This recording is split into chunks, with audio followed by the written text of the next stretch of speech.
Hello everyone, welcome back to Pathshala by KP. कैसे हैं आप लोग? कैसी चल रही है प्रिपरेशन आपकी? आशा करता हूँ अब आपकी प्रिपरेशन अच्छे लेवल पे चल रही होगी, क्योंकि एसएससी ने सीजीएल का एग्ज़ाम डेट भी रिलीज़ कर दिया है, जिसका एग्ज़ाम 9 सितंबर से 26 सितंबर तक है। तो अब आपकी तैयारी ज़ोर शोर से चलनी चाहिए। अपनी प्रिपरेशन को चेक करने के लिए आप इस लाइव मॉक टेस्ट को अटैम्प्ट कर सकते हैं। कल तक लाइव रहेगा ये मॉक टेस्ट, और इसका मैं लिंक अब डिस्क्रिप्शन में पिन कर दूंगा, वहाँ से भी आप लोग डायरेक्ट जाके मॉक टेस्ट अटैम्प्ट कर सकते हैं। हर बार की तरह मैं इसका मैथ्स का सॉल्यूशन लेके आया हूँ, ठीक है। A to Z मैथ्स के क्वेश्चन को करेंगे, और ये वीडियो CGL के लिए तो इम्पॉर्टेंट है ही, और CHSL मेंस के लिए बहुत इम्पॉर्टेंट है, ठीक है। और अगर आपको इसका सॉल्व PDF चाहिए तो आप इस टेलीग्राम चैनल को ज्वाइन कर सकते हैं। चलिए स्टार्ट करते हैं, पहले क्वेश्चन पे आते हैं। पहला क्वेश्चन है, A, B and C are employed to do a work for ₹9,250। देखो A, B और C को 3 एम्प्लॉय को काम पे रखा गया, ठीक है। जैसे हम लोग कॉन्ट्रैक्ट देते हैं ना किसी को, कि 3 लोग को कॉन्ट्रैक्ट दिए हैं और उसको बोले कि इतना रुपया तुमको मिलेगा काम करने के बाद, ठीक है। अब फिर बोला क्या गया, A and C together finish 22/37 of the work. A और C मिल के जो है 37 काम का 22 काम किया है, ठीक है। टोटल वर्क हो गया ये 37, ठीक है। यहाँ भी देख लो। And B and C together finishes 21 of the work, यानी कि टोटल वर्क कितना हो गया, 37 हो गया। 37 में से A और C मिलके कितना किया है, 22 काम किया है, ठीक है। तो B कितना किया होगा, 37 माइनस 22 कर दो। 37 माइनस 22 कितना हो जाएगा, 15 यूनिट काम कौन करेगा, B करेगा। अब B और C मिलके 21 काम किया है। B और C मिलके कितना काम किया है, 21 काम किया है। तो A कितना किया होगा, यहाँ से A करेगा 37 माइनस 21 कर दो, 16 का यूनिट काम करेगा। और इसी से अब निकाल दो C का। B और C मिलके 21 काम कर रहा है, और B जो है 15 काम कर रहा है। तो C कितना काम करेगा, 21 माइनस 15 कर दो, 6 यूनिट काम करेगा C, ठीक है। ये क्या हो गया, इनके काम का रेशियो हो गया, और इसी रेशियो में इनको पैसा भी मिलेगा, ठीक है। तो टोटल कितना हो गया, टोटल 37 का वैल्यू कितना दिया हुआ है, 9,250 रुपीज़ दिया हुआ है। हमसे पूछा क्या गया है, C कितना यूनिट काम किया है, 6 यूनिट काम किया है। तो 6 का वैल्यू निकाल दो, ठीक है। यहाँ से 1 यूनिट का वैल्यू क्या होगा, 9792। 1 यूनिट का वैल्यू डायरेक्ट निकाल लेते हैं। 37 दूना 74 होता है, 12 में से 4 गया 8, 1 5, 37 पंचे 135 होता है। तो ये 37 से कितने बार में कट गया,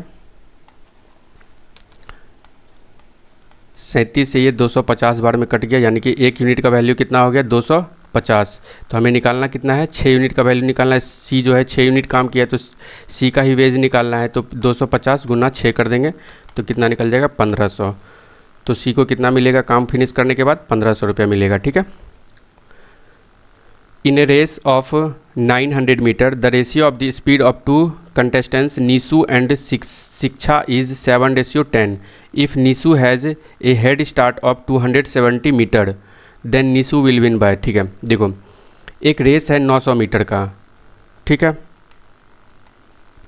900 मीटर का एक रेस है, और 2 कैंडिडेट कौन सा है, नीसू और शिक्षा है, ठीक है। जहाँ पे नीसू को क्या मिला है, 270 मीटर का हेड स्टार्ट मिला है। अब देखो हेड स्टार्ट होता क्या है, जैसे मैंने बोला मेरे और तुम्हारे बीच रेस चल रहा है, और मैंने तुम्हें 270 मीटर का हेड स्टार्ट दिया, यानी कि अगर 900 मीटर का रेस हो रहा है तो तुम मेरे से 270 मीटर आगे जाके खड़ा होगे, यानी कि नीसू कहाँ पे है, यहाँ से स्टार्टिंग पॉइंट से 270 मीटर आगे है, ठीक है।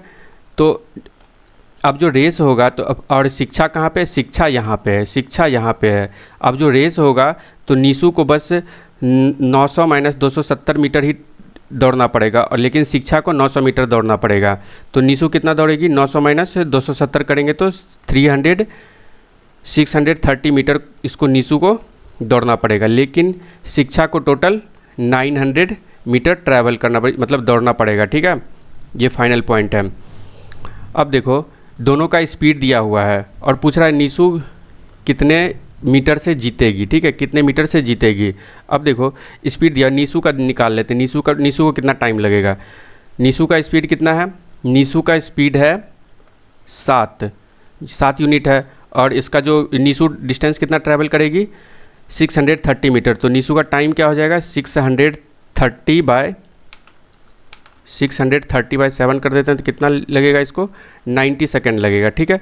और फिर शिक्षा को कितना टाइम लगेगा, शिक्षा को कितना ट्रैवल करना पड़ेगा, 900 मीटर ट्रैवल करना पड़ेगा। किस स्पीड से, 10 मीटर पर सेकेंड के स्पीड से।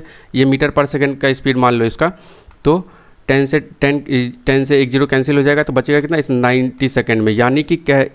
यानी कि इस स्पीड से अगर चले नीशू और शिक्षा, नीशू 7 मीटर पर सेकेंड और शिक्षा 10 मीटर पर सेकेंड के स्पीड से चले, तो दोनों जो है एग्जैक्ट 90 सेकेंड में ही एक साथ दोनों यहाँ पे फिनिश करेगा रेस को। तो यानी कि रेस क्या हो जाएगा, टाई हो जाएगा, ठीक है। रेस टाई हो जाएगा, कोई ना तो कोई जीतेगा ना कोई हारेगा, ठीक है। अब देखो next question, find the greatest value of x so that इतना is divisible by 11 and y is greater than x। बोल कर रहा है y is greater than x और ग्रेटेस्ट वैल्यू निकालना है x का। नंबर क्या दिया है, 50, 0, x, 4, 7, y और 8। तो 11 से डिविजिबिलिटी का रूल क्या है कि अल्टरनेट डिजिट का सम निकालो और उसका डिफरेंस निकालो। तो अल्टरनेट डिजिट का सम निकाल के डिफरेंस करने के बाद या तो 0 होना चाहिए या फिर 11 का कोई मल्टीपल होना चाहिए, ठीक है। यानी अल्टरनेट डिजिट का सम निकालो, 5 + x + 7 + 8 कितना हो जाएगा, 8 7 15, 5 20 + x हो जाएगा, ठीक है। 20 + x, ठीक है। 0 + 4 + y यानी कि y + 4 इसमें माइनस कर दो। तो ये कितना होना चाहिए, 0 होना चाहिए और 11 होना चाहिए, या फिर 11 का कोई मल्टीपल 22 ले लेते हैं। तो ये क्या हो जाएगा, 20 + x माइनस का y - 4 = 0 अगर लेते हैं तो ये क्या हो जाएगा, यानी कि x - y कितना आ जाएगा, x - y आ जाएगा -16। 20 - 4 करेंगे तो 16 -16। अब देखो y आना चाहिए हमें, हमारा y आना चाहिए x से बड़ा होना चाहिए। तो यानी कि y - x कितना हो जाएगा, 16 हो जाएगा। अब देखो अगर y को हमसे x का वैल्यू पूछा है, x का वैल्यू देख रहे हो यहाँ पर 5 4 3 2 है। अगर हम इसमें से कोई भी वैल्यू रखें तो y डबल डिजिट में आ जाएगा, जो कि पॉसिबल नहीं है। यानी कि यानी कि इसका वैल्यू हम लोग 0 नहीं ले सकते हैं। तो हम क्या लेंगे, अब हम लेते हैं अब इसका वैल्यू 11 लेके देखते हैं, ठीक है। इसका वैल्यू 11 लेके देखते हैं। इसका वैल्यू अगर 11 लेके देखें तो कितना हो जाएगा, x - y हो जाएगा, यहाँ से कितना, x - y हो जाएगा 16 + x - y + 16 = 11 हो जाएगा। यानी कि x - y कितना हो जाएगा, 11 - 16 यानी कि माइनस का 5 हो जाएगा। y x से बड़ा है तो y से बड़ा कर लेते हैं x को, y - x कितना हो जाएगा, 5 हो जाएगा। अब देखो y का हमेशा क्या वैल्यू रखें, 5 है, हम y का वैल्यू 9 रख सकते हैं। अगर हम लोग y का वैल्यू 9 रखें तो x का वैल्यू कितना आएगा, 4 आएगा, ठीक है। x का वैल्यू, y का वैल्यू अगर 9 रखे तो x का वैल्यू क्या आएगा, 4। y का वैल्यू अगर 9 रखे तो इस पर रख के अब हम लोग सेटिस्फाई भी कर सकते हैं, देख लो। तो इसका आंसर 4 आ जाएगा। देखो यहाँ पे अगर हम लोग रख दें x का वैल्यू 4 रख दे, 24 आ गया। और यहाँ पे कितना रखें, y की जगह 9, तो 24 - 13, 9 4 13, 24 - 13 करेंगे तो कितना हो जाएगा, 11 हो जाएगा, जो कि 11 का मल्टीपल है। यानी कि x का वैल्यू क्या आ जाएगा, 4 ही आ जाएगा, ठीक है। चलो नेक्स्ट सवाल पे आते हैं। नेक्स्ट सवाल है, 3 people x, y and z invested money in A partnership in the ratio 19:5:14 and the ratio of time of their investment is 2:3:1. What is the ratio of their profit? एक minute check कर लेते हैं, ठीक है। देखो इनके investment का ratio और टाइम का रेशियो दिया है, प्रॉफिट का रेशियो पूछ रहा है। प्रॉफिट इक्वल टू क्या होता है, इन्वेस्टमेंट इनटू टाइम होता है। तो डायरेक्ट निकाल दो, बहुत ही आसान सा सवाल था, फ्री का नंबर दिया है ये। तो प्रॉफिट इक्वल टू क्या हो जाएगा, 19 दूना 38 और 5 तिया 15 और 14 एकम 14, यानी कि 38:15:14 हो जाएगा। इसका आंसर डायरेक्ट होता है, प्रॉफिट इक्वल टू होता है इन्वेस्टमेंट इनटू टाइम। इन्वेस्टमेंट इतना दिया है, टाइम का रेशियो ये है, दोनों को मल्टीप्लाई कर दो, आंसर निकल जाएगा, ठीक है। देखो नेक्स्ट सवाल, the angle of depression of 2 point from the top of tree is 45 degree and 30 degree towards east, ठीक है। If the height of tree is 120 metre then the distance between the point. देखो एक tree है, एक tree कितने metre का है, 120 metre का है, और एंगल ऑफ डिप्रेशन इसका दिया हुआ है। एंगल ऑफ एक डिप्रेशन कितना दिया हुआ है, मान लेते हैं ये डिप्रेशन इस तरह से दिया हुआ है, ये 45 का डिप्रेशन दिया हुआ है, तो ये एंगल कितना हो जाएगा, हालांकि डिप्रेशन यहाँ पे डायरेक्ट यही ले लेते हैं, एंगल ऑफ एलिवेशन ही ले लेते हैं, क्योंकि ये दोनों क्या होगा, ये पैरेलल होगा। अगर ये डिप्रेशन है तो ये डिप्रेशन वाला एंगल है, ये और ये पैरेलल होगा, और ये ट्रांसवर्स होगा तो ये भी 45 डिग्री हो जाएगा। ठीक है, अब दूसरे केस में एक पॉइंट और है, अब 45 और एक पॉइंट आगे है, इस पे जो एंगल ऑफ डिप्रेशन कितना है, इस पे एंगल ऑफ डिप्रेशन है 30 का। ठीक है, सेम इसी प्रकार से ये 30 है तो यहाँ से यहाँ तक ये कितना हो जाएगा, ये भी 30 हो जाएगा। ठीक है, अब इन दोनों पॉइंट के बीच का डिफरेंस पूछ रहा है, इन दोनों पॉइंट के बीच का डिफरेंस पूछ रहा है। ठीक है, तो निकालते हैं। अब देखो ये 45 इस ट्रायंगल में आते हैं, इस 45 वाले ट्रायंगल में आते हैं, तो ये 45 है तो ये, और ये 90 है तो ये भी कितना हो जाएगा, यहाँ से यहाँ तक 45 डिग्री का हो जाएगा। ठीक है, और 45 90 डिग्री में जब रहता है तो इसका करस्पॉन्डिंग साइड का रेशियो क्या होता है, 1/√2 होता है। ठीक है, यानी कि 45 के सामने ये 120 है तो ये अगर 1 यूनिट है तो ये 45 के सामने भी जो ये साइड है ये भी कितना होगा, 1 यूनिट, यानी कि ये भी 120 हो जाएगा। यहाँ से यहाँ तक कितना हो जाएगा, 120 मीटर ही। अब इस बड़े वाले ट्रायंगल में जिसमें 30 है, ये 30 है तो ये पूरा कितना हो जाएगा, ये पूरा हो जाएगा कितना, 60 डिग्री हो जाएगा। ठीक है, तो 30, 60 और 90 का जो करस्पॉन्डिंग रेशियो होता है साइड का, वो क्या होता है, 1/3 और 2 होता है। यानी 1 के सामने क्या है, 120 है, 1 के सामने क्या है, 120 है, और ये 60 के सामने क्या हो जाएगा, √3। तो √3 का 1 का वैल्यू अगर 120 है तो वह √3 का वैल्यू कितना हो जाएगा, 120√3 हो जाएगा। और हमें बोला गया है √3 का वैल्यू कितना लेने बोला है, √3 का वैल्यू लेने बोला है 1.7।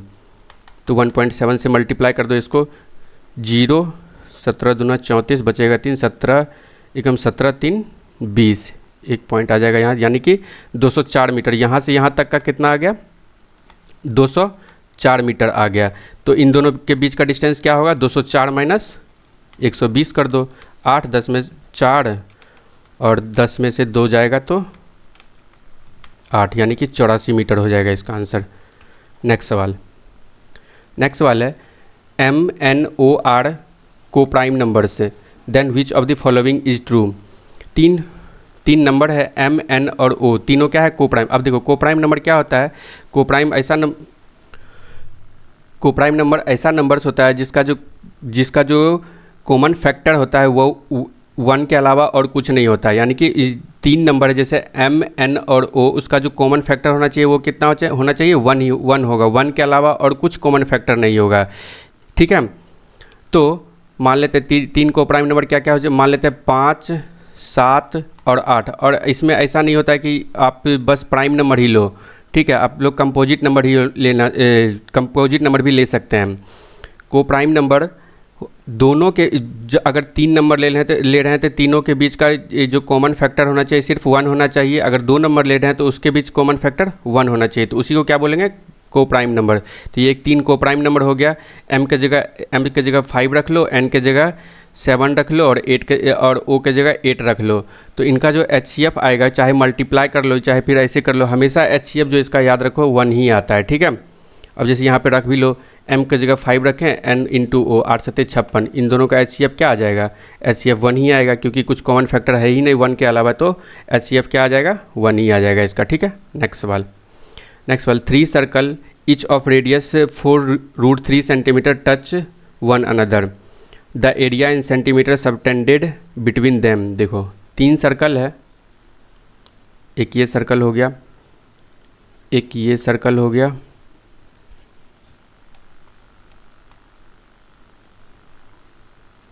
और एक ये सर्कल हो गया, और इनका रेडियस कितना दिया गया है, 4√3।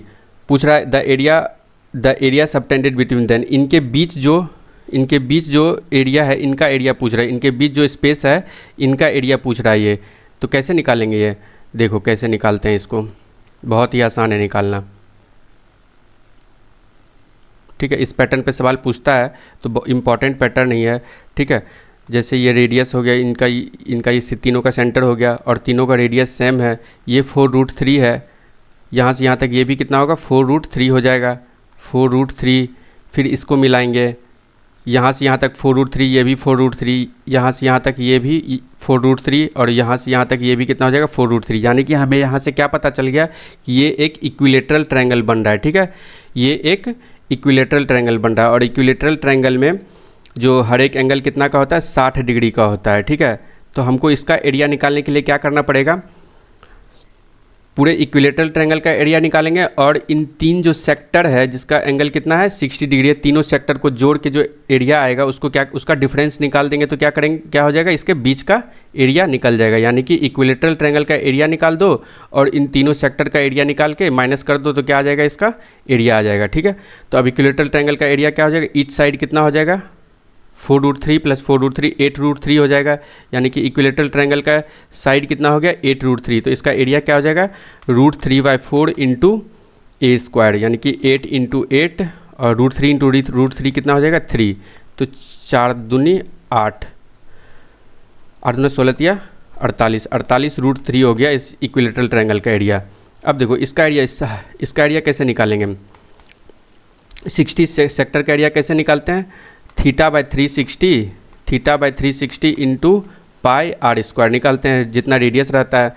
ठीक है, तो थीटा यहाँ से देखो बार बार निकालने से अच्छा तीनों को जोड़ लो, 60 + 60 + 60 कितना हो जाएगा 180/360 गुना पाई × r²। r कितना है 4√3, 4√3 का स्क्वायर करेंगे तो 4 × 4 और √3 × √3 कितना हो जाएगा 3, तो ये कितने बार में कट जाएगा 1/1, 180 से 2 बार में कट जाएगा, 2 दूनी 4, यानी कि क्या आ गया 24 पाई आ गया। अब इसका डिफरेंस निकाल दो, बीच वाला का शेडेड पोर्शन का एरिया निकल जाएगा। तो इसका डिफरेंस क्या हो जाएगा 48, इक्विलेटरल ट्रायंगल का एरिया कितना है 48√3 माइनस इस सेक्टर तीनों सेक्टर का एरिया कितना निकल गया 24√3। तो 24 यहाँ से कॉमन ले लेते हैं, 24 कॉमन लेंगे तो क्या होगा 2√3 माइनस पाई आ जाएगा। ठीक है, अब देखो π/2 है सब में, तो 2 से ऊपर नीचे डिवाइड कर लो, 2 से ऊपर नीचे मल्टीप्लाई कर दो। ठीक है, तो ऊपर 2 मल्टीप्लाई कर और ये 2 को 1/2 को अंदर ले लो, 1/2 को अंदर ले लेंगे तो ये 2 से 2 कैंसिल हो जाएगा, 2 से 2 कैंसिल हो जाएगा और यहाँ पे क्या आ जाएगा 2, यानी कि 48 × √3 माइनस π/2। इसमें कौन सा ऑप्शन है, ऑप्शन नंबर डी है इसका आंसर। ठीक है, नेक्स्ट सवाल है, in an election between P and Q, P और Q के बीच एक इलेक्शन हो रहा है, every 5th vote polled was marked as invalid by the machine. ठीक है, देखो P और Q के बीच इलेक्शन हो रहा है और उनके बीच जो वोट पुल हो रहा है, लोग जो वोट दे रहे हैं उनमें से बोला जा रहा है कि हर एक 5वां वोट जो है वो इनवैलिड हो रहा है। यानी कि 5 में से एक वोट जो है क्या हो रहा है इनवैलिड हो रहा है, तो वैलिड कितना वोट हो रहा है 4 ही वोट हो रहा है। ठीक है, तो हम अगर 100 वोट हो तो कितना वैलिड वोट होगा 100 वोट हो तो 20 मल्टीप्लाई कर दो, इसमें भी 20 मल्टीप्लाई करना पड़ेगा, यानी कि 100 वोट में 80 वोट ही वैलिड होगा। ठीक है, टोटल नंबर ऑफ वोट कितना हो गया 100 हो गया, उसमें से वैलिड वोट कितना हुआ, वैलिड वोट हुआ 80। ठीक है, अब देखो in the remaining vote P wins the election with a margin of 300 vote. जो रिमेनिंग वोट यानी कि वैलिड वोट में जो है P जो है कितने से मार्जिन से हार जाता है, जीत जाता है, 300 वोट से P जीत जाता है और 12% of the total vote pulled, यानी कि या तो 3000 वोट से जीतता है P या फिर जो 12% ऑफ द टोटल वोट से जीतता है। ठीक है, ओवर P Q से। ठीक है, तो बोला क्या जा रहा है कि हर एक 5 वोट में से एक वोट इनवैलिड हो रहा है, तो वैलिड वोट कितना हो रहा है 4 वोट हो रहा है। 100 में अगर ले ले तो 100 में से 80 वोट वैलिड हो रहा है। ठीक है, और फिर बोल क्या रहा है कि P जो है या तो 3000 वोट से जीतता है या फिर 12% ऑफ द टोटल वोट से जीतता है। किससे जीतता है, Q से जीतता है। ठीक है, 12% टोटल वोट कितना हो जाएगा 12 हो जाएगा, यानी कि 12 वोट 100 पे ही काम करेंगे, हम इस डाटा का यूज नहीं करेंगे। 12 वोट से जीतेगा। ठीक है, किससे जीतेगा, Q से जीतेगा। ठीक है, Q से 12 वोट ज़्यादा मिलेगा इसको P को। ठीक है, तो वैलिड वोट कितना है P + Q होगा, वैलिड वोट P + Q इतना हो जाएगा। ठीक है, 80 हो जाएगा। P की जगह हम क्या रखेंगे Q + 12 + Q, यानी कि Q + 2Q + 12 इक्वल टू कितना हो जाएगा 80 हो जाएगा। तो यहाँ से 2Q का वैल्यू कितना आ जाएगा 80 माइनस 12 करेंगे 68, यानी कि Q का वैल्यू क्या आ गया 34। यानी कि हम यहाँ से कह सकते हैं Q को अगर 34 वोट मिला है तो P को कितना वोट मिला है, P को वोट मिला है 80 माइनस 34 कर, या फिर 12, 34 प्लस 12 कर दो 46 वोट मिले, यानी कि P को कितना वोट मिला है 46 वोट मिला है। ठीक है, अब फिर क्या बोला गया नेक्स्ट केस में, if 75% of the invalid vote 75% of the invalid vote have been in favour of Q। बोल रहा है कि अगर 75% जो इनवैलिड वोट का Q के फेवर में आता, then which of the following would have been the result of the election. तो क्या इन सब में से कौन सा रिजल्ट होता है इलेक्शन का। बोल रहा है क्या कि देखो टोटल 80 वोट है, इस टोटल 100 वोट है, उसमें से 80 वोट वैलिड है, तो इनवैलिड वोट कितना होगा, इनवैलिड वोट हो जाएगा 20 वोट। इसमें से क्या बोल रहा है कि अगर 75% of the invalid vote Q को मिल जाता है तो क्या होता है इलेक्शन का रिजल्ट। अगर 75% का फ्रैक्शनल वैल्यू क्या होता है 3/4, यानी कि 4 पंचे 20, यानी कि ये B को क्या मिलता है इनवैलिड वोट का, अगर 15 वोट B को मिल जाता, B में जोड़ दो 15 वोट, B में जोड़ देंगे अगर 15 वोट तो कितना हो जाएगा 34 प्लस 15 कितना हो जाएगा 49 वोट। अगर B को 75% ऑफ द इनवैलिड वोट मिल जाए तो उसको B को टोटल वोट कितना मिलेगा 49 वोट मिलेगा, तो वो PQ से कितने वोट से जीत जाएगा 3 वोट से जीत जाएगा। 3/100 इंटू 100 कर दो तो कितने परसेंट से जीत जाएगा 3% से जीत जाएगा, यानी कि Q जो है 3% से वोट जीत जाएगा। ठीक है, देखो इसमें डाटा यूज़ करना ही नहीं था, डाटा यूज़ करोगे लेंदी हो जाएगा। फिर से मैं समझा देता हूँ। एक इलेक्शन हुआ P और Q के बीच, जिसमें से बोला गया कि हर एक 5वां वोट जो है इनवैलिड हो रहा है, यानी कि 5 में से 4 वोट ही वैलिड हो रहा है, यानी कि 100 के केस में ले तो 100 में से 80 वोट जो है वैलिड हो रहा है और 20 वोट इनवैलिड हो रहा है।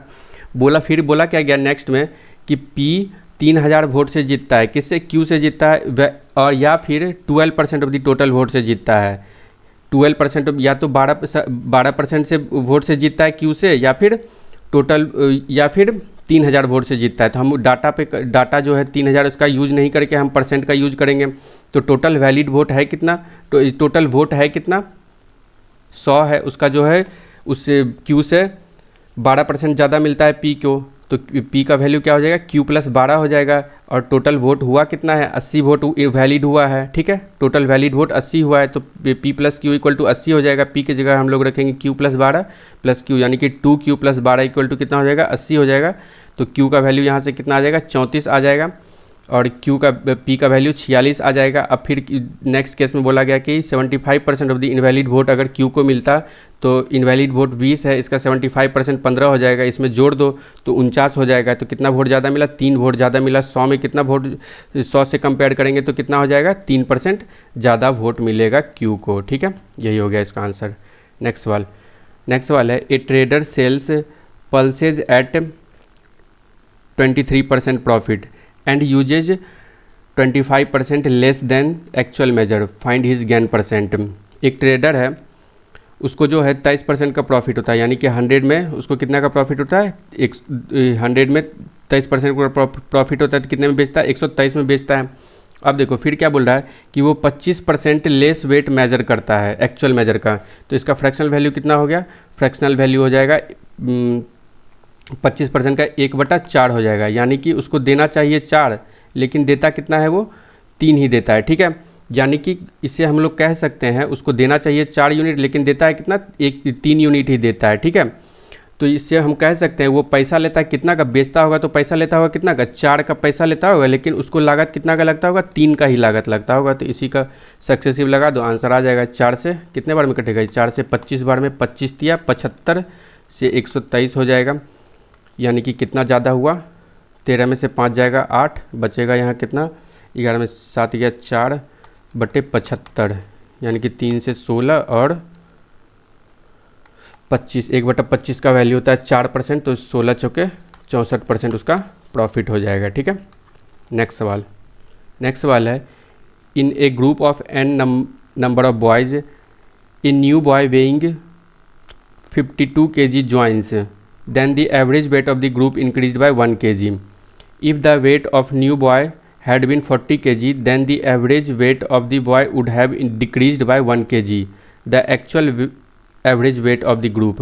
देखो बोल रहा है एक ग्रुप है n नंबर ऑफ बॉयज़ का, अगर उसमें एक 52 केजी का बॉय और जोड़ दिया जाए तो उनका जो एवरेज वेट है वो क्या होता है, 1 केजी बढ़ जाता है। लेकिन बोलता है अगर बॉय का 40 केजी ही वजन होता तो बॉय का एवरेज वेट जो है वो 1 केजी घट जाता है। तो बोलता है उसका एक्चुअल वेट क्या होगा, एक्चुअल एवरेज वेट क्या होगा एन बॉयज़ का। मान लेते हैं एन बॉयज़ का एवरेज एज था एक्स, ठीक है। तो टोटल वेट क्या हो जाएगा एन बॉयज़ का, एन एक्स हो जाएगा। एन एक्स में फिर 52 केजी का एक लड़का जुड़ा है, तो टोटल कितना हो गया अब लड़का, टोटल लड़का हो गया कितना, n+1 लड़का हो गया। इसका एवरेज क्या हुआ, इसका एवरेज जो है x+1 बढ़ गया, ठीक है। फिर क्या बोल रहा है कि अगर nx में ये 52 केजी का ना होकर कितना का होता है, 40 केजी का होता है, n+1, तो एवरेज में क्या होता है, एक घट जाता है, n x-1 हो जाता है। अब इन दोनों को जोड़ो, इन दोनों को जोड़ेंगे तो क्या होगा, n+1 LHS और RHS को जोड़ेंगे, तो अगर जोड़ेंगे तो इधर क्या आ जाएगा, n+1 LCM आ जाएगा नीचे, और ऊपर क्या हो जाएगा, nx प्लस 52 प्लस nx + 40 हो जाएगा, ठीक है। इक्वल टू इधर क्या हो जाएगा, x+1 प्लस x-1, तो +1 और -1 क्या हो जाएगा, कैंसिल होके क्या हो जाएगा, 2x हो जाएगा, ठीक है। अब यहाँ से क्रॉस मल्टीप्लिकेशन कर देते हैं, 2nx इक्वल टू कितना हो जाएगा, 52 + 90 92 हो जाएगा, और 2nx + 2x हो जाएगा। 2nx कैंसिल हो जाएगा, और x कितना आ जाएगा यहाँ से, 92/2 करेंगे तो 46 आ जाएगा। यानी कि n लोगों का जो एवरेज वेट था कितना था, 46 केजी था, ठीक है। नेक्स्ट सवाल, अब देखो x³ + y³ - 3xy के फॉर्म पे बहुत सवाल पूछता है, एसएससी बहुत इंपॉर्टेंट है। तो मैं इसका सारा फार्मूला आप लोगों को करा देता हूँ, ठीक है। इसका जितना भी फार्मूला है सब मैं करा देता हूँ, उसके बाद इस सवाल पे आते हैं। देखो सबसे पहला फार्मूला, अगर a³ + b³ + c³ - 3abc, ठीक है। इसका 3-4 फार्मूला है, उसको याद कर लो। इसी पैटर्न पे बार बार एसएससी जो है रिपीटेडली बहुत बार क्वेश्चन पूछा हुआ है, ठीक है। आप लोग अगर प्रीवियस ईयर क्वेश्चन अगर लगाए होंगे तो देखे होंगे, इसमें बहुत सारा क्वेश्चन आता है, लोगों को याद नहीं रहता है और एग्ज़ाम में छोड़ के आते हैं या फिर गलत करके आ जाते हैं। तो देखो आज याद कर लो, इसकी जितने भी फार्मूले हैं सबको याद करा देता हूँ मैं। इसका सबसे पहला फार्मूला जो था basic formula, a + b + c × a² + b² + c² - ab - bc - ac, ठीक है। और दूसरा एक और फार्मूला, देखो ये कैसे आया, क्यों आया, ये अभी बस इसका फार्मूला याद कर लो, ठीक है, क्योंकि हमारे पास टाइम कम है।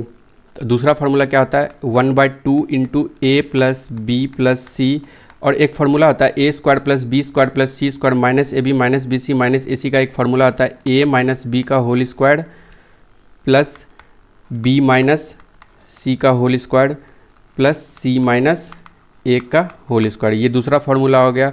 और एक तीसरा फार्मूला और होता है जिस पे बेस्ड अभी क्वेश्चन पूछा गया हम लोगों से, a + b + c × 3 × a² + b² + c² minus का a + b + c का whole square.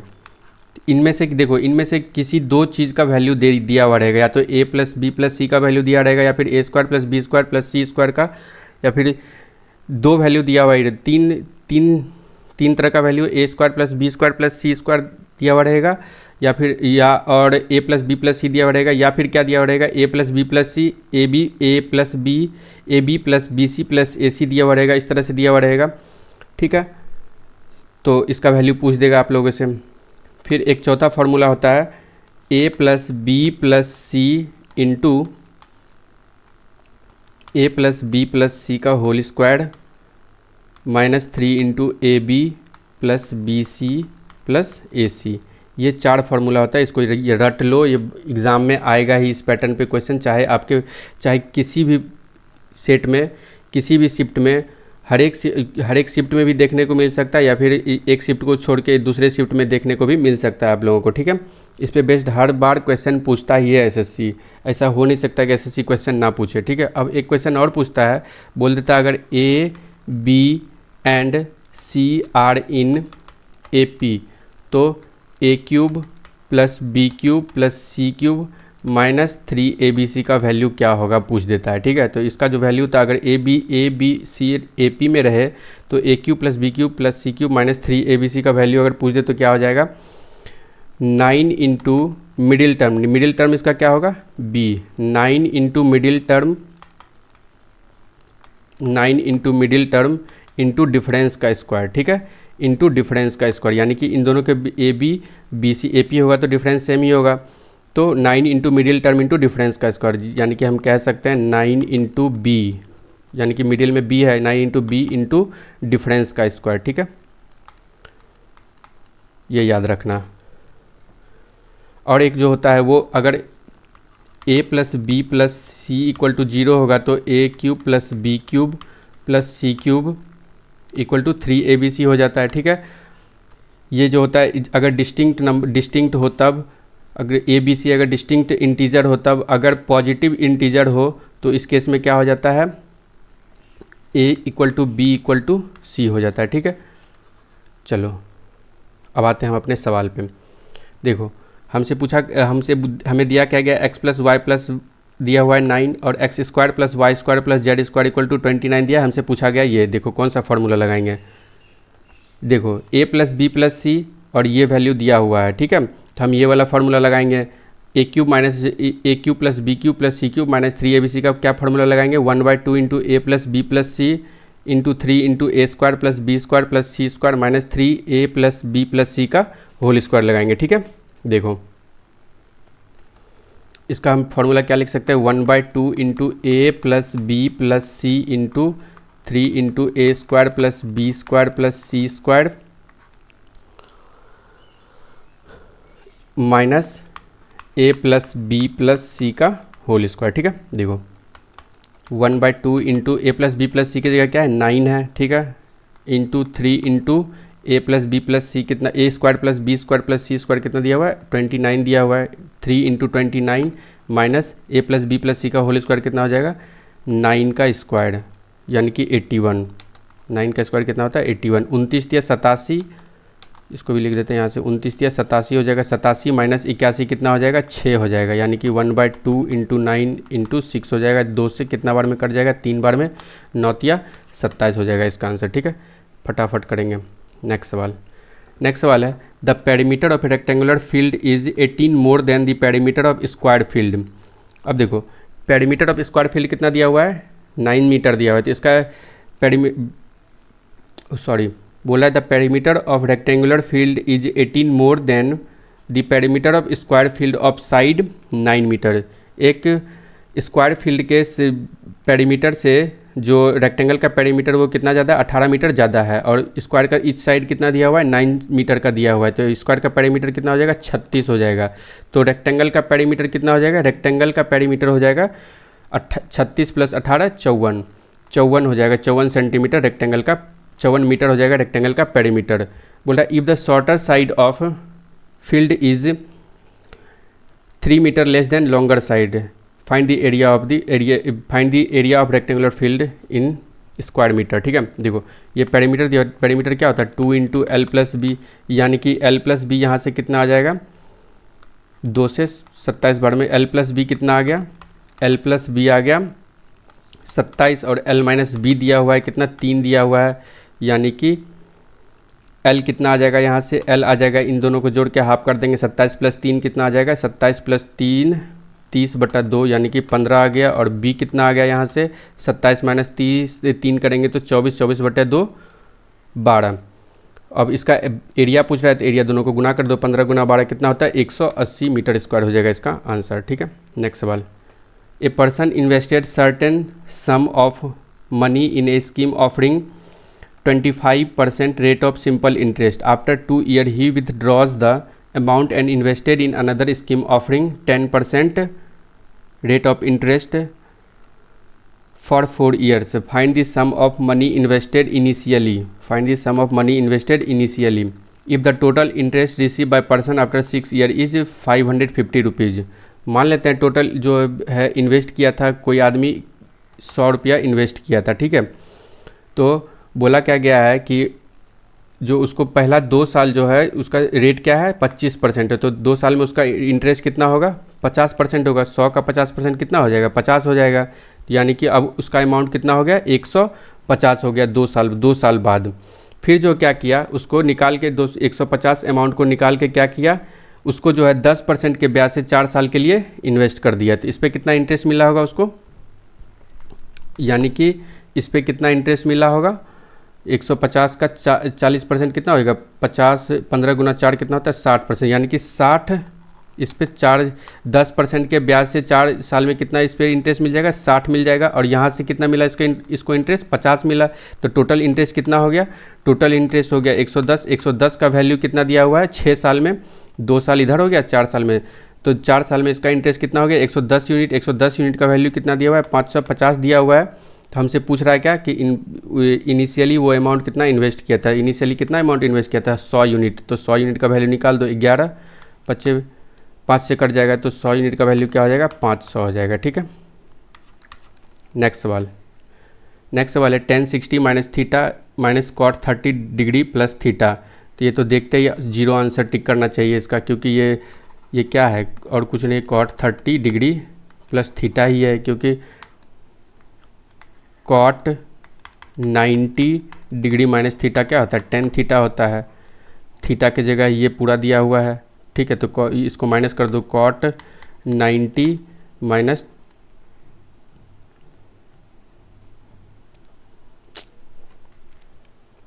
-3 theta minus theta, minus minus plus हो जाएगा। ठीक है, minus minus oh sorry 60 theta ना होगा, यहाँ माइनस करेंगे इसको तो क्या हो जाएगा ये कॉट 30 डिग्री प्लस थीटा हो जाएगा, यही आ गया इसका वैल्यू। ठीक है, थीटा की जगह हम अगर रख दे थीटा, यहाँ पर थीटा की जगह हम लोग रख दे 60 माइनस थीटा अगर रख दे तो ये वैल्यू आ जाएगा यहाँ पे, तो ये कॉट ये तो माइनस ही हो जाएगा, यही आ गया cot 30 degree plus theta minus cot 30 degree plus theta आ जाएगा, तो 0 ही आ जाएगा इसका आंसर। ठीक है, अब देखो ये दूसरा सवाल, ये भी ट्रिग्नोमेट्री का है।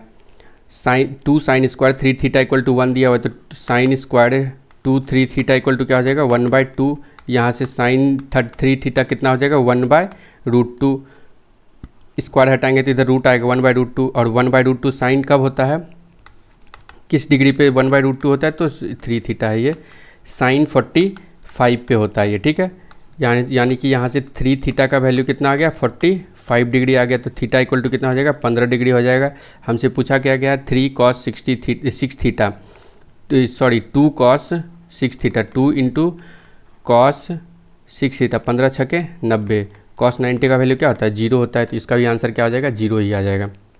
नेक्स्ट सवाल, in a triangle ABC I is incentre of a triangle of the triangle and the angle bisector of BIC meets the line BC at D, if BID equal to 55 then find the value of angle BAC। एक triangle है,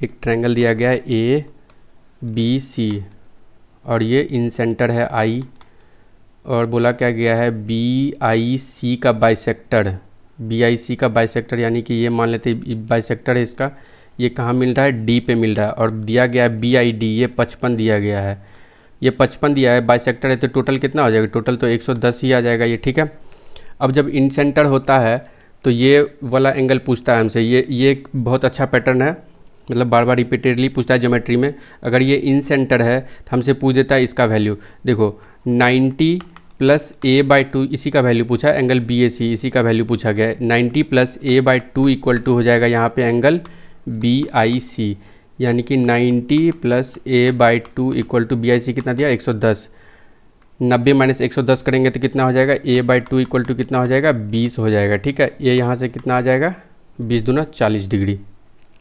ठीक है, next सवाल है what is the product of 0.6 पे बार और फिर 0.18 पे बार है, तो इसको कैसे लिख सकते हैं 6/9 लिखेंगे इंटू 18/9 लिखेंगे। देखो कैसे लिखते हैं 6/9, तो ये भी बता देता हूँ। अगर मान लेते हैं इसको कैसे लिख सकते हैं 0.6 पे 12 है तो इसको क्या लिख सकते हैं हम लोग 0.666 इस तरह से लिख सकते हैं। इसको अगर x मानेंगे दोनों तरफ, अब दोनों तरफ 10 से मल्टीप्लाई कर दो, दोनों तरफ 10 से अगर मल्टीप्लाई कर देंगे तो इधर 0.66 में 10 पे मल्टीप्लाई करेंगे तो इधर क्या हो जाएगा 666 इस तरह से आ जाएगा इंटू 10x। हम 0.66 की जगह क्या लिख सकते हैं हम लोग, x लिख सकते हैं क्योंकि x माने इसको, तो यानी कि ये कितना हो जाएगा 6 + x इक्वल टू 10x हो जाएगा।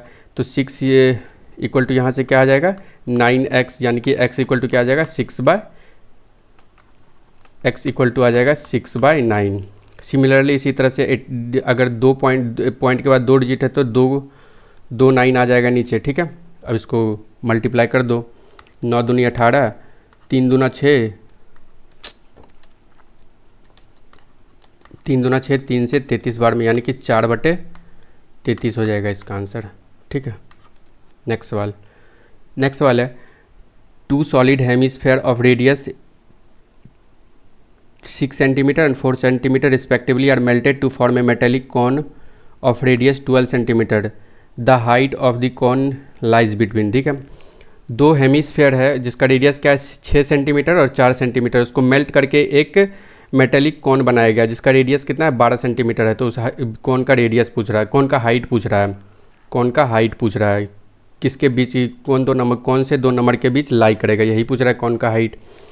2 हेमिस्फेयर का वॉल्यूम होता क्या है, यानी कि दोनों का वॉल्यूम क्या होगा सेम होगा।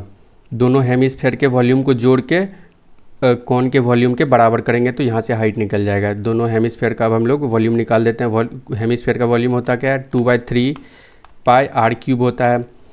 2/3 r³, इसका दोनों को जोड़ ही देते हैं, 6 का क्यूब प्लस 2/3 पाई कॉमन आ जाएगा, ठीक है। 6 का क्यूब और 4 का क्यूब इक्वल टू क्या हो जाएगा, कौन का वॉल्यूम क्या होता है 1/3 पाई r² यानी कि 12 × 12 × h। पाई से पाई कैंसिल, 3 से 3 कैंसिल। 6 का क्यूब क्या होता है 216, 216 + 64 280 हो गया, ठीक है। यहाँ से 2 से कटा लेते हैं इसको 6 बार में, 4 × 12, 4 से 70 बार में ये कट जाएगा, 2 × 6 2 से 35, यानी कि h इक्वल टू क्या आ गया 35/9 आ गया। तो ये तो 4 से कम ही होगा, 9 क्योंकि 9 चौके 36 होता है 4 से कम, और 3 से तो ज़्यादा ही, 3 से ज़्यादा आएगा क्योंकि 9 × 27 3.5 से भी ज़्यादा आएगा, तो ऑप्शन नंबर डी हो जाएगा इसका आंसर। नेक्स्ट सवाल है x - y = √2 दिया हुआ है और 1/x - 1/y दिया हुआ है 4। तो पूछ रहा है 2 × x² + y² का वैल्यू। देखो x - y दिया हुआ है कितना √2 दिया हुआ है, और इसका अगर 1/x और - 1/y कितना दिया हुआ है 4 दिया हुआ है। x y अगर एलसीएम ले लेते हैं तो ये कितना हो जाएगा y - x का वैल्यू कितना दिया हुआ है 4 दिया हुआ है। x - y दिया हुआ है √2 और y - x दिया हुआ है 4, y - x y = 4 दिया हुआ है। तो y - x यहाँ से कितना आ जाएगा -√2 आ जाएगा। x - y √2 है तो y - x कितना आ जाएगा माइनस का √2/xy = 4 आ जाएगा। तो xy कितना आ जाएगा यहाँ से 4/-4 √2 इस तरह से आ गया, ठीक है। सॉरी, xy = आ जाएगा -√2/4 आ जाएगा, ठीक है। अब देखो हमें निकालना है x² + y²। हमारा ध्यान कहाँ होना चाहिए x² + y² पे। तो कैसे लाएंगे, यहाँ से स्क्वायर कर देते हैं दोनों तरफ, तो क्या हो जाएगा x² + y² - 2xy = कितना हो जाएगा 2। हमें इसका वैल्यू निकालना है x² + y² का, माइनस xy का वैल्यू कितना है √2/-√2/4, माइनस तो क्या हो जाएगा प्लस ही हो जाएगा, ठीक है। 2 से 2 बार में कैंसिल हो जाएगा, यानी कि x² + y² यहाँ से कितना आ गया 2 - √2/2, 2 दूनी 4 - √2/2 आ गया। x² + y² आ गया 4 - √2/2। लेकिन हमें निकालना क्या, ये x² + y² हमें निकालना है, इसका दोगुना निकालना है। तो दोनों तरफ 2 से मल्टीप्लाई कर दो, इधर भी 2 से मल्टीप्लाई करेंगे तो 2 से 2 कैंसिल हो जाएगा। आंसर क्या आ जाएगा हमारा 4 - √2 आ जाएगा इसका आंसर, ठीक है। नेक्स्ट सवाल है in a bag there are certain number of coins of 50 paise 25 paise and ₹5 in the ratio 13, 9, 12 respectively. if in the bag total amount of money is 550, then what is the total number of coin of 25 पैसे। देखो एक bag में है 50 पैसे, 25 पैसे और 5 रुपये का coin है। किस रेशियो में है 9:12 में है, ठीक है। और इन सब को मिला के टोटल अमाउंट कितना है बैग में, 550 है। तो हमसे पूछा गया है 25 पैसे का कॉइन कितना होगा। मान लेते हैं 50 पैसे का कॉइन 13x 9x, 50 पैसे 25 पैसे का 9x और 5 रुपये का 12x है, ठीक है। अब देखो ये पैसा में लेकिन ये रुपीज़ में, हम इसको भी पैसा में बना लेते हैं, ठीक है। तो इसको पैसा में बनाएंगे तो कितना हो जाएगा, 500 पैसा हो जाएगा, ठीक है। और ये टोटल अमाउंट है, इसको भी पैसा में बना लेते हैं। तो पैसा में बनाएंगे तो क्या होगा, 2 जीरो से मल्टीप्लाई, यानी कि 100 से मल्टीप्लाई करना होगा तो 2 जीरो चिपक जाएगा इसमें, यानी कि 55,000 हो जाएगा। अब देखो 50 पैसे का 13x नंबर ऑफ कॉइन है, तो टोटल कॉइन कितना हो जाएगा, 50 गुना 13x, 13 पचे 65, 650x हो जाएगा। फिर 25 पैसे का कितना कॉइन हो जाएगा, 25 नवा 225x हो जाएगा। और 500 पैसे का कितना कॉइन हो जाएगा, 12 पंचे 6000, ठीक है, 6000 कॉइन हो जाएगा, ठीक है। यही टोटल अमाउंट कितना हो जाएगा, 55,000 के बराबर हो जाएगा। तो इसको जोड़ेंगे तो कितना हो जाएगा, 5 75 8 6875, x इक्वल टू कितना है, 6875 ही आएगा ना, हाँ। इसको जोड़ेंगे तो कितना हो जाएगा, 875, हाँ 6875 का बराबर कितना हो जाएगा, 55,000। तो x का वैल्यू यहाँ से कितना आ जाएगा, 55,000 बटे 6875। ये 11 से कट रहा है, 7 6 13 8 5 13, हाँ 11 से कट रहा है। 11 पचे 500, 5000 बार में 11 से 11 छके 66, 11 दूनी 22, 11 पचे 25, 25 ये कितना बार में कटेगा, 25 दूना 50, 200 बार में कट जाएगा। ये 25 से 25 बार में 25 अठे 200, यानी कि x का वैल्यू यहाँ से क्या आ गया, 8 आ गया। तो 25 पैसे का कितना कॉइन हो जाएगा, 25 पैसे का कितना कॉइन है, 9x है, 9 अठे 72 हो जाएगा, ठीक है। 25 पैसे का कितना हो जाएगा कॉइन, 9 अठे 72 कॉइन हो जाएगा। नेक्स्ट